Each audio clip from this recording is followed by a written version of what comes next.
وَإِذْ قُلْنَا لِلْمَلَائِكَةِ اسْجُدُوا لِآدَمَ فَسَجَدُوا إِلَّا إِبْلِيسَ، اور یاد کرو کہ جب ہم نے کہا فرشتوں سے کہ سجدہ کرو آدم کو، سب نے سجدہ کیا۔ یہ سجدہ کیوں کرایا؟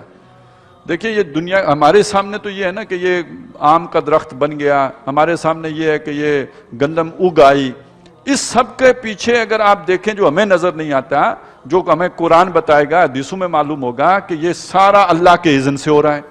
اللہ کے اذن کو نافذ کون کر رہا ہے؟ فرشتے کر رہے ہیں۔ یدبر الامر من السماء الى الارض، وہ آسمان سے زمین تک اپنے امر کی تدبیر کرتا ہے۔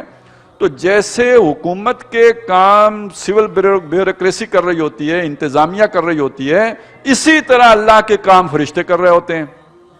اب آپ سوچیں انسان کوئی کام کرنا چاہے اور فرشتہ نہ کرنے دے تو کیسے کرے گا؟ تو یہ سجدہ کروانا اس لیے ضروری تھا کہ انسان کے کام میں یا فرشتوں تم مداخلت نہیں کرو گے، اسے کرنے دو گے، میں اسے اختیار دے رہا ہوں، لہذا تم اس کے تابع رہو گے، اس کو روکو گے نہیں۔ تو فرشتوں نے سجدہ کر دیا، ٹھیک ہے ہم اس کے کام میں رکاوٹ نہیں ڈالیں گے۔ الا ابلیس، سوائے ابلیس کے۔ ابلیس کہتے ہیں اس کا، بعض لوگ کہتے ہیں اس کا نام یہی تھا، بعض کہتے ہیں نہیں اس کا نام عزازیل تھا، بعض کہتے ہیں عزازیل بھی نہیں تھا، نام کچھ اور تھا۔ یہ سارے اس کے صفاتی نام ہیں، واللہ عالم۔ بہرحال یہ جن تھا، یہ ہم سورہ کاف میں پڑھیں گے، کان من الجن، یہ فرشتہ نہیں تھا، نور سے نہیں بنا، آگ سے بنا ہوا تھا، لیکن عبادت کی کثرت کی وجہ سے فرشتوں کی صف میں شامل ہو گیا تھا، مقرب فرشتوں میں شامل تھا۔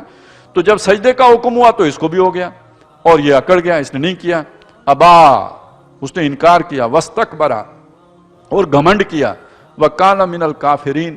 اس کے دو معنی کیے گئے ہیں کہ وہ کافر ہو گیا، اور یہ معنی بھی کیا گیا وہ تھا ہی کافر، یعنی وہ اس کے اندر پہلے ہی خناس تھا، اوپر ایک عبادت کا لبادہ تھا جو اس نے اوڑا ہوا تھا، اور یہ ایک آزمائش آئی جس میں اس کا اندر باہر آ گیا، اس کی حقیقت کھل گئی۔